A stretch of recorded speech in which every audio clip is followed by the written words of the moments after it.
Did you know there's a diet that's been shown to reduce up to 14% of your visceral fat, even if your body weight doesn't change?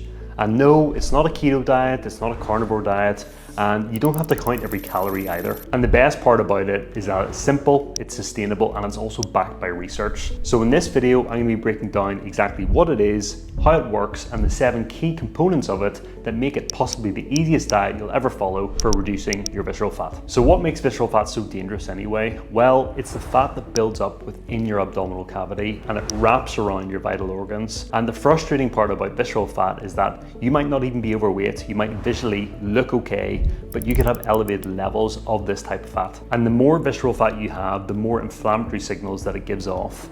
And that raises your risk of heart disease, insulin resistance, and even cognitive decline. Studies even show that excess visceral fat can actually reduce blood flow to the parts of your brain responsible for memory and focus. So yes, it quite literally makes you think slower. But you want to know the good news? You can reduce your visceral fat levels significantly without having to crash diet or undergo some extreme restrictive diet plan. So researchers did a study and they compared 3 types of diets head to head to see which diet would be best for targeting visceral fat.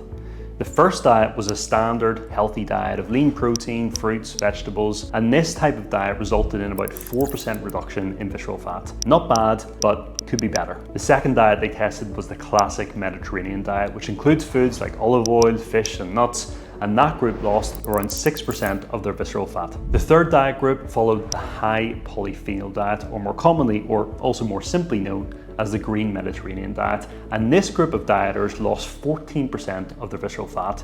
So the big question is, what made the difference? The answer: polyphenols. In basic terms, polyphenols are just powerful plant compounds found in foods like dark berries, pomegranate, green tea, olive oil, and also leafy greens. They enhance things like your gut health, they reduce inflammation in the body, and activate cellular pathways that improve how your body uses fat for energy. Essentially makes the process more efficient. And here's how to follow this green Mediterranean diet step by step. Step 1, and you might not want to hear this, is to cut alcohol out of your diet for at least 30 days. Alcohol is one of the fastest ways to stall visceral fat loss. It raises inflammation, it disrupts your sleep, and forces your body to prioritize metabolizing alcohol over burning fat. Your body essentially recognizes alcohol as a poison, and it does everything it can to get rid of it. So to give your body the best chance of succeeding in losing visceral fat on this diet, make sure that you try and give alcohol a break for at least a month. Step 2 is to eliminate as many processed foods from your diet as you can. That means reducing anything loaded with added sugars, refined seed oils, or emulsifiers. So the nice stuff basically, like crisps, chocolate, you name it. And the reason for that is these foods actually disrupt your gut lining, and they also drive low-grade inflammation in the body, which directly fuels visceral fat accumulation. Instead, you want to build your meals from whole ingredients. So protein-rich foods, vegetables, fruit, olive oil, and whole grains. Foods you would typically buy from a butcher or your local farm shop. Step 3, increase your protein intake, especially from sources of fish. You want to aim for roughly 1.6 to 2.2 grams of protein per kilogram of body weight. Go for sources like chicken, fish, beef, eggs, and even Greek yogurt. Protein keeps you feeling full. It supports muscle retention and helps your body handle carbs more effectively, which is key for reducing that internal visceral fat. Step 4 is to add dark berries every day. This is one of the easiest things you can do to change your diet. You want to have at least a couple of handfuls of dark berries every day. So the likes of blueberries, blackberries, or raspberries are all totally fine.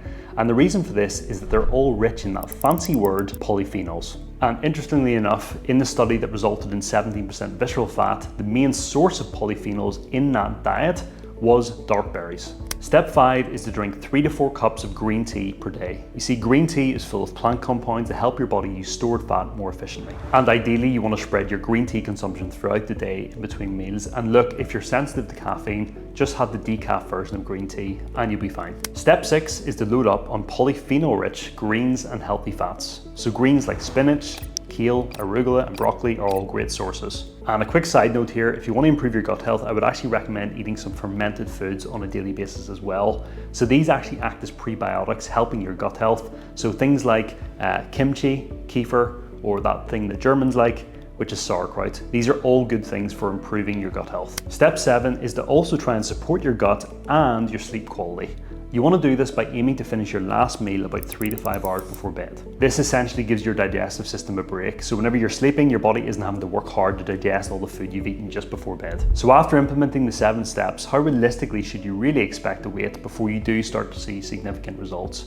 Well, the studies on the Green Mediterranean diet found that after around 12 weeks, the results were fairly significant. And if you do follow this diet, one quick word of advice is to not use your scale weight as the main indicator of your progress. You see, the participants that did follow the Green Mediterranean diet actually didn't see their weight change that much, but what they did see upon scans was that significant improvements in their waist circumference, and also whenever they get their bloods done, they saw considerable improvements across that as well. Now, it is worth mentioning that the Green Mediterranean studies that showed that 14% reduction in visceral fat were based on moderate sample sizes of around a few hundred participants. That means that the results, whilst they're promising, will likely need more long-term and larger scale research to fully confirm just how significant these effects are. Still, this approach is simple to follow, and there's no doubt that if you were to follow it, it would improve your ability to lose visceral fat. So here's a quick recap for following this diet. Cut alcohol out completely for at least 30 days, cut processed foods out of your diet, hit your protein goal on a daily basis, eat at least 2 cups of dark berries per day, drink 3 to 4 cups of green tea per day, and load up on greens, olive oil, walnuts, and fermented food as well. Eat on a consistent schedule, with your last meal being around 3 to 5 hours before bed, and I can guarantee that if you do these 7 things, you should see a decrease in your visceral fat levels. If you found this video useful, consider subscribing to the channel, and if you want to see another video that shows you how to reduce your visceral fat, there is a video somewhere on the screen now. You can click that and watch that there.